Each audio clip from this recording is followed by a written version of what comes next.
Is this the end? Is it all going to hell? Are we there now? I wanted to make this video for a few reasons. Some personal, some communal, and some global. I mean, we've been going through a lot in the last few years, right?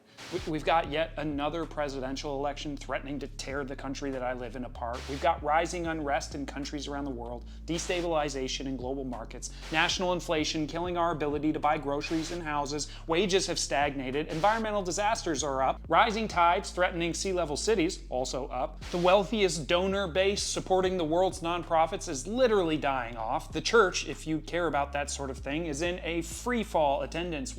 Mental illness and self-harm, especially in the last 12 years, have gone up exponentially.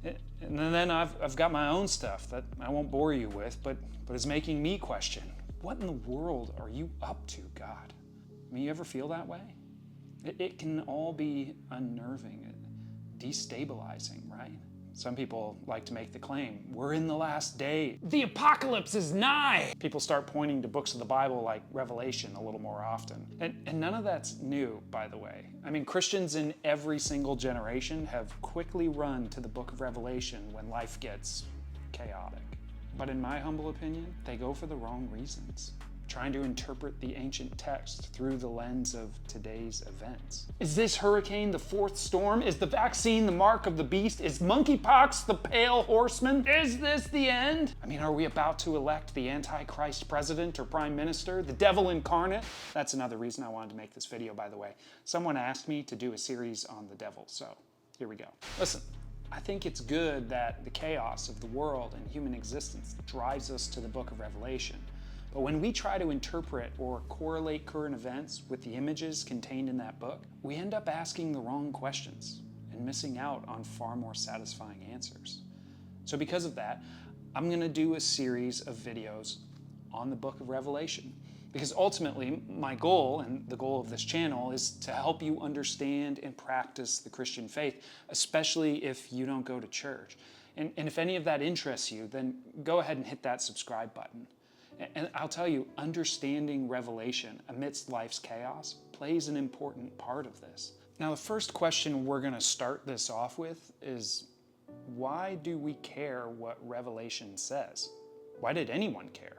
The Bible as you know it, all 66 books, wasn't actually finalized until the 4th century, the year 382. Jesus died around the year 33. Paul wrote his letters in around the 50s, and the other New Testament writers probably made their contributions between the 40s and the 70s in the 1st century. And most scholars put the writing of Revelation at around the year 90 in the 1st century. Now, why does any of that matter? Well, because that means that it was written, read, and circulated for nearly 250 years before it was canonized into the Bible. Now, if you're new to the Bible and you've ever wondered where it came from, why these books and these letters, why not other books and other letters? Here are a few requirements for a document to be included in the Bible. Antiquity.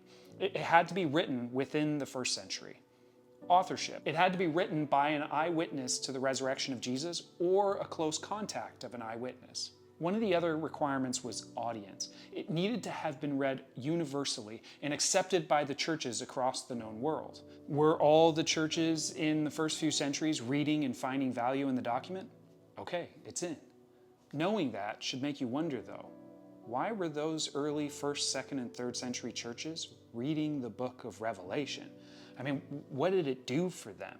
It must have done something for them to have read it and passed it around. And that something couldn't possibly have been that it predicted vaccines and the election of a 21st century politician in a country that didn't exist yet. No. Amidst all of their turmoil and anguish and suffering, the chaos and divine questioning, Revelation did something for those early Christians. Something that made them pass it around, pass it on, read it religiously. So much so that it became ubiquitous in the early church. And I wonder if it might do that same something for you, for me, if we can truly understand it. So for the next few videos, we're going to work through the book of Revelation bit by bit in all of its weird and wild wonder. And I promise we're going to figure out what that something was, and still is, and is to come. That's a dumb Revelation joke, never mind. But before we go any further, I'd love to hear from you. Let me know in the comments what your thoughts on the book of Revelation are. What are the burning questions that you have? And what are you hoping to get answered or get into? Is there anything in particular? Until I see that, that's it for this one. Thanks for watching, and we'll see you next time where we'll start with chapter 1.